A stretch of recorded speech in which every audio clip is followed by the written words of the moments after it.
Tədbirin əvvəlində inklüziv cəmiyyətdə autizm, fərqlilik və fərqindəlik mövzusunda təşkil olunan sərgiyə baxış olub. Sosial Siyasət Komitəsinin üzvləri mərkəzin yaradıcılıq bölmələrində əlilliyi müəyyən olunmuş şəxslərin hazırladıkları müxtəlif yaradıcılıq nümunələrini satın alaraq onların yaradıcılığına və gələcək inkişafına dəstək göstəriblər. Ardınca ümummilli lider Heydər Əliyevin və şəhidlərin əziz xatirəsi bir dəqiqəlik sükutla yad edilib, dövlət himni səsləndirilib.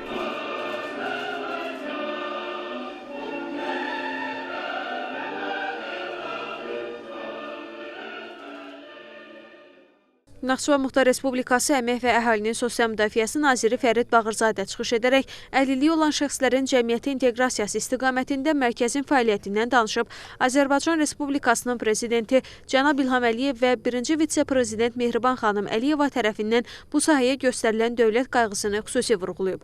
Qeyd olunub ki, inklüziv cəmiyyətin formalaşması baxımından məhdud fiziki imkanlı şəxslərin sosial həyata inteqrasiyası mühüm əhəmiyyət daşıyır. Ali Məclisin deputatları Sosial Siyasət Komitəsinin sədri Zeynəb Quliyeva və komitənin üzvü Əli Həşimov çıxışlarında tədbirin əhəmiyyətinə toxunaraq belə görüşlərin cəmiyyətdə inklüziv düşüncənin formalaşmasına mühüm töhfə verdiyini bildiriblər. Qeyd edilib ki, autizmli uşaqların cəmiyyətə inteqrasiyası istiqamətində dövlət siyasəti ardıcıl şəkildə davam etdirilir və bu sahədə həm qanunvericilik, həm də sosial dəstək mexanizmləri gücləndirilir.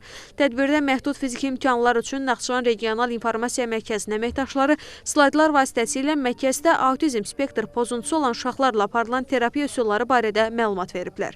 Sonra autizmli uşaqlara maraq göstərdikləri yaradıcılıq sahələri üzrə inkişaf etdirici hədiyyələr təqdim olunub. Sonda xatirə fotosu çəkdirilib.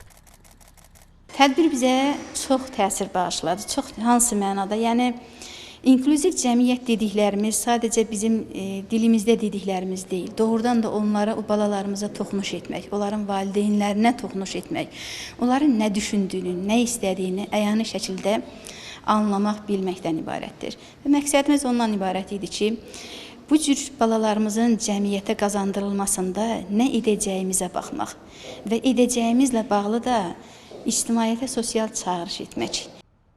Tərlan İbrahimova, Şəfəq Rüstəmova, Cəmil Məhərrəmov, NTV Xəbər.